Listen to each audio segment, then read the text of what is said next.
and she's got quite a comedic tone to her, and she does in this film as well, but she also shows that she has dramatic chops as well. Tell me about casting her and how she related to this story personally. Well, when I first met with her, my producer brought her name up, and they said, you know, there's this woman named Awkwafina, I don't know if you know her. I was like, yeah, this was before Crazy Rich Asians, and it was before she was 8. So I knew of her because my brother introduced me to her music, and so I was like, the girl who did my badge, like that's her. Want to play me. Like, are we on the same page here? This is a drama. It's funny, but it's a drama. And they were like, okay, well, will you just meet with her? Because she read the script and she really resonates.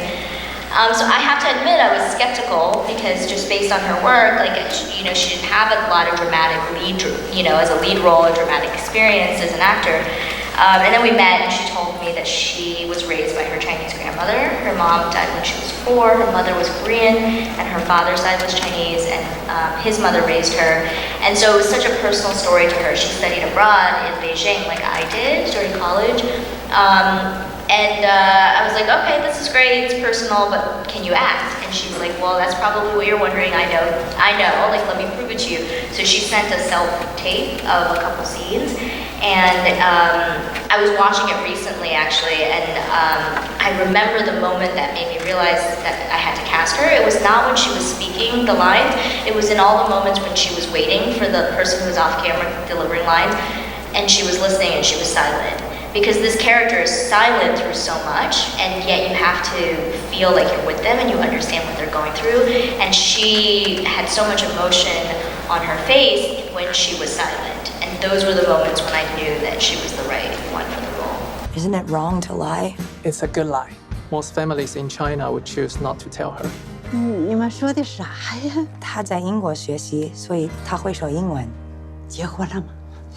You took cast and crew all the way back to China, to familiar territory. Can you tell us a little bit about what that was like emotionally to go back to what was familiar to you and the changes that you saw, kind of like what we saw the character go through?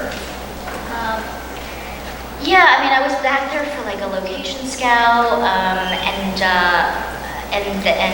you know, my grandma got to meet all my producers. And then we went back to shoot the movie, and then when we went back to start prep, she was in the hospital, and so that was really emotional because she was like, I don't want to die because I don't want to ruin your movie during your production.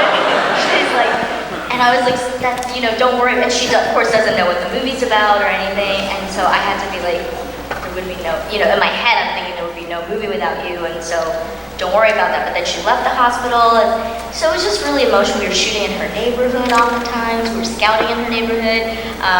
Sometimes we'd have to go to the bathroom, and the closest one would be further away than where my grandma's apartment was. So I just took everyone to my grandma's apartment to be. And so we just like knock on the door and be like, Grandma, can we be?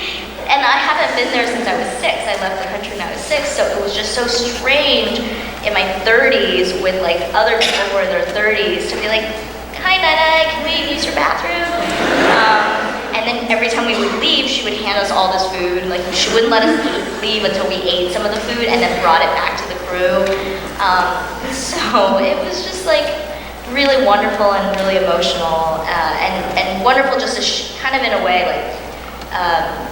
like join the two parts of my life, the two worlds, you know, and have the opportunity for my colleagues to see me in that world with my family. I have my family see me on set, like my grandma would visit me on set. My great aunt plays herself.